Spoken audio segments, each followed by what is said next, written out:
بسم اللہ الرحمن الرحیم۔ محترم ناظرین و سامعین، حضرت بابا فرید الدین گنج شکر رحمۃ اللہ علیہ سلسلہ چشتیہ کے عظیم بزرگ ہیں، جو حضرت قطب الدین بختیار کاکی رحمۃ اللہ علیہ کے تربیت یافتہ اور مجاز خلیفہ ہیں۔ دوران تربیت حضرت قطب الدین بختیار کاکی رحمۃ اللہ علیہ نے آپ کو تعلیم و تربیت مکمل ہونے کے بعد سیاحت کا حکم دیا، تو آپ نے مختلف ممالک کی اور ریاستوں کی سیاحت فرمائی۔ مورخین فرماتے ہیں کہ آپ بدخشاں جب تشریف لے گئے تو یہاں پر مشہور بزرگ حضرت شیخ عبدالواحد، جو مشہور صوفی بزرگ حضرت ذوالنون مصری کے مرید تھے، اور حضرت شیخ عبدالواحد عشق خداوندی سے اس قدر سرشار تھے کہ اہل دنیا کی طرف آنکھ اٹھا کر بھی نہیں دیکھتے تھے۔ اسی بے نیازی اور قلندری کے سبب آپ شہری حدود سے نکل کر ایک غار میں مقیم ہو گئے تھے۔ جب کوئی دنیا پرست حضرت شیخ عبدالواحد کی خدمت میں حاضر ہوتا اور اپنے کسی کام کے سلسلے میں آپ سے دعا کی درخواست کرتا، تو آپ پرجلال ہو کر فرماتے کہ تم کب تک اس مردار دنیا کے پیچھے بھاگتے رہو گے؟ کیا تم میں سے کوئی ایک بھی ایسا نہیں ہے جو میرے پاس صرف اللہ کی رضا اور خوشنودی حاصل کرنے کے لیے آئے اور اس بھڑکتی ہوئی آگ سے بچنے کی کوشش کرے جس کا ایندھن انسان نے بننا ہے؟ کیا تم اس لیے نہیں آ سکتے کہ میں تمہارے لیے اپنے اللہ سے خیر اور عافیت طلب کروں؟ تم فقط میرے پاس صرف دنیا مانگنے آتے ہو، دولت اور دھن مانگنے آتے ہو۔ تو سن لو، دنیا سے میرا کوئی رشتہ نہیں ہے، دنیا سے میرا کوئی تعلق نہیں ہے۔ جاؤ کسی اور دروازے پر، تمہیں دینے کے لیے میرے پاس کچھ بھی نہیں ہے۔ حضرت بابا فرید جانتے تھے کہ حضرت شیخ عبدالواحد رحمۃ اللہ علیہ ملاقاتیوں سے بیزار رہتے ہیں، پھر بھی ایک مرد خدا اور بزرگ کی زیارت اور دیدار کے لیے آپ اس غار پر تشریف لے گئے جہاں پر سناٹے اور ویرانی کے سوا کچھ نہیں تھا۔ فرید میرے قریب ہرگز نہ آنا کہ جل کر خاک ہو جاؤ گے۔ حضرت بابا فرید رحمۃ اللہ علیہ فرماتے ہیں کہ ان کی اس قدر ہیبت تھی کہ میرے بڑھتے ہوئے قدم رک گئے۔ پھر انہوں نے فرمایا کہ وہیں فرید بیٹھ جا خاک پر کہ تو میرا مہمان ہے، اور میری میزبانی یہ ہے کہ میں اپنے مہمانوں کو خاک کے سوا کچھ نہیں دیتا، اور میرے پاس خاک کے سوا ہے بھی کیا، میں خود بھی خاک ہو چکا ہوں۔ اسی خاک کا ذکر کرتے ہوئے حضرت علامہ اقبال رحمۃ اللہ علیہ نے کیا خوب فرمایا ہے: جب اس انگارۂ خاکی میں ہوتا ہے یقین پیدا، جب اس انگارۂ خاکی میں ہوتا ہے یقین پیدا، تو کر لیتا ہے یہ بال و پر روح الامی پیدا۔ حضرت بابا فرید الدین گنج شکر رحمۃ اللہ علیہ نے اس مرد قلندر کو سلام پیش کیا اور بڑی خوش دلی کے ساتھ فرش اور خاک پر بیٹھ گئے۔ غار میں سناٹا چھا گیا۔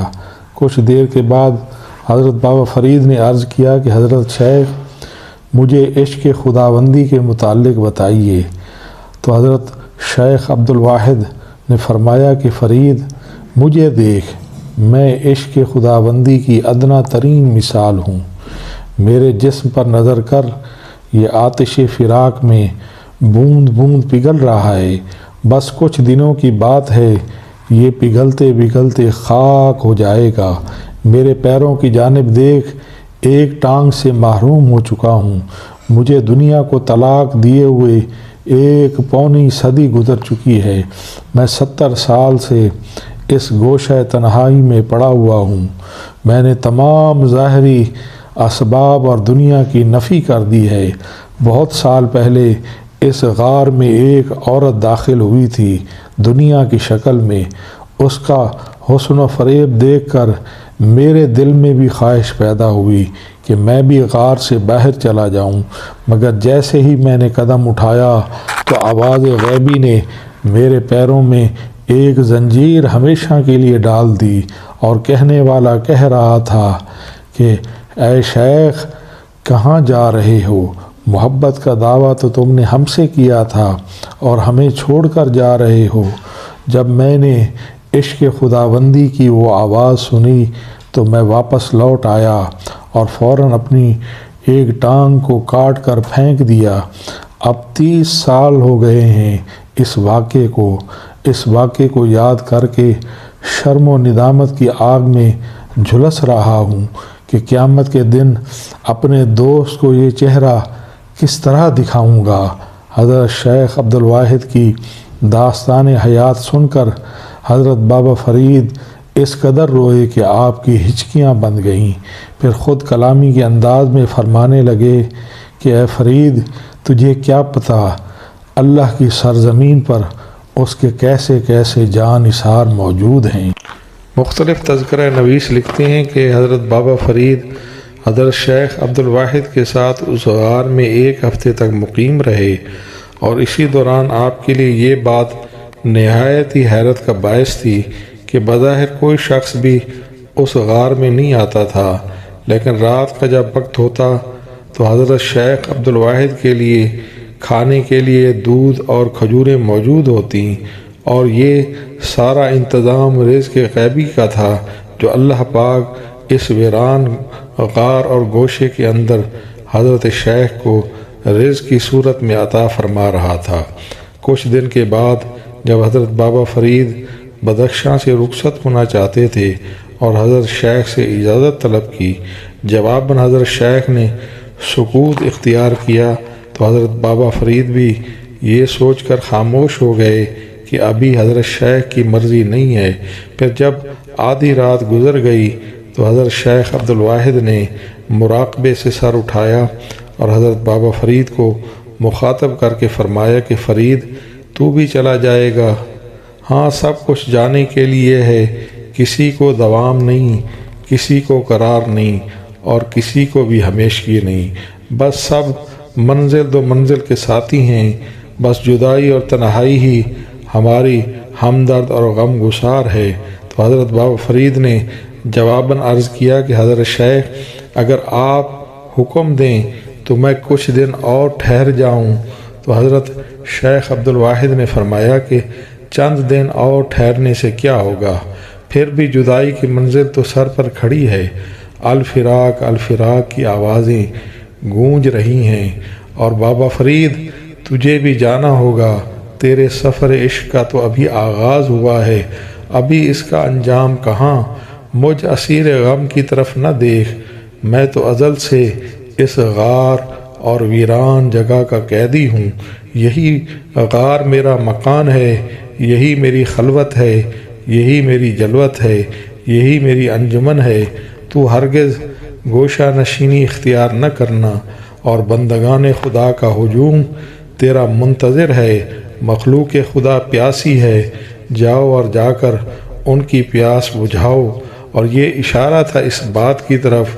حضرت شیخ عبدالواحد نے حضرت بابا فرید کو اشارے میں سمجھا دیا تھا کہ آپ نے ہرگز گوشہ نشین نہیں ہونا، بلکہ مخلوق خدا کے اندر بیٹھ کر مخلوق خدا کی خدمت کرنی ہے اور رب تعالیٰ کے دین کو پھیلانا ہے۔ صبح جب سورج طلوع ہوا تو حضرت بابا فرید نے حضرت شیخ عبدالواحد سے اجازت طلب کی، تو حضرت شیخ نے ایک نظر بابا فرید کی طرف دیکھا اور پھر غمزدہ لہجے میں فرمانے لگے کہ فرید، تو مجھے بہت پسند ہے، تجھے اپنا دوست بنا لیتا، مگر کیا کروں، میں تو کسی اور کی دوستی کا دم بھر چکا ہوں، اپنے اس وعدے کو اور عہد کو نہیں توڑ سکتا۔ اگر عہد شکنی کروں گا تو پھر ہلاک ہو جاؤں گا، پھر بھی میں تیرے دل سے دور نہیں ہوں، جب تک زندہ رہوں گا اپنے رب سے بابا فرید تیرے لیے عافیت طلب کرتا رہوں گا۔ یہ کہہ کر حضرت شیخ عبدالواحد اپنی بیساکھی کے سہارے کھڑے ہو گئے اور پھر حضرت بابا فرید کو سینے سے لگایا۔ حضرت بابا فرید اس واقعے کی طرف اشارہ کرتے ہوئے بیان کرتے ہیں کہ اس دوران مجھے ایسا محسوس ہوا کہ جیسے میرا پورا جسم جل اٹھا ہو۔ یہ حقیقت میں حضرت شیخ عبدالواحد کا سوز عشق تھا جو نزدیک آنے والوں کو بھڑکتے ہوئے شعلوں کی اور انگاروں کی مانند محسوس ہوتا تھا۔ حضرت بابا فرید کی بھی عجیب حالت تھی اور حضرت شیخ عبدالواحد آپ کو سینے سے لگائے ہوئے فرما رہے تھے کہ بابا فرید، ہم تو خامہ برباد ہیں، نہ ہماری کوئی ملکیت ہے اور نہ کوئی ہماری جاگیر ہے، بس ایک میراث ہے جس نے ہمیں جلا کر خاکستر کر دیا ہے۔ ایک چنگاری ہے جو ہماری میراث میں ہے، اور یہ چنگاری تیری نظر بھی کیے دیتا ہوں کہ اس چنگاری کے بغیر درویش نہیں رہتا، بلکہ نیکیوں اور عبادتوں کا سوداگر بن جاتا ہے۔ بس اب جا، تیری منزل بہت دور ہے۔ اللہ تیرے قدموں کو استقامت بخشے، تیرے سر پر اس کی رحمت سایہ فگن رہے۔ اگر کبھی تجھے یہ سوختہ جان یاد آ جائے تو میرے حق میں بھی دعائے خیر کرنا کہ یہ جو آگ ہمارے سینے کے اندر لگی ہے، یہ جو چنگاری دکھ رہی ہے، یہ آگ اور چنگاری بجھنے نہ پائے، یہاں تک کہ میرے تمام اعضاء، دل، دماغ اور روح جل کر خاک ہو جائیں، اور پھر یہ خاک کوچہ یار میں بکھر جائے اور اسے تیز ہوائیں در بدر اڑاتی پھریں۔ اتنا کہہ کر حضرت شیخ عبدالواحد پھر دوبارہ زمین پر بیٹھ گئے اور حضرت بابا فرید اس تاریک اور ویران اور سناٹے سے نکل آئے، مگر اس طرح کہ آپ کے قدم تھکے تھکے تھے اور آنکھوں سے آنسو جاری تھے۔ حضرت بابا فرید کو حضرت شیخ عبدالواحد سے بچھڑنے کا بہت غم تھا، لیکن آپ مجبور تھے کہ ابھی آپ کی منزل بہت دور تھی اور آپ کا سفر باقی تھا۔ حضرت بابا فرید نے بدخشاں کو خیر بات کہا اور چشت کی طرف روانہ ہو گئے۔ یہ وہی مقام ہے جس کی نسبت سے سلسلہ چشتیہ نے شہرت دوام حاصل کی ہے۔ یہاں پہنچ کر حضرت بابا فرید نے حضرت شیخ یوسف چشتی رحمۃ اللہ علیہ کے روضہ مبارک کی زیارت کی اور حاضری دی۔ حضرت خواجہ ابو یوسف چشتی کا شمار سلسلہ چشتیہ کے نامور بزرگوں میں ہوتا ہے۔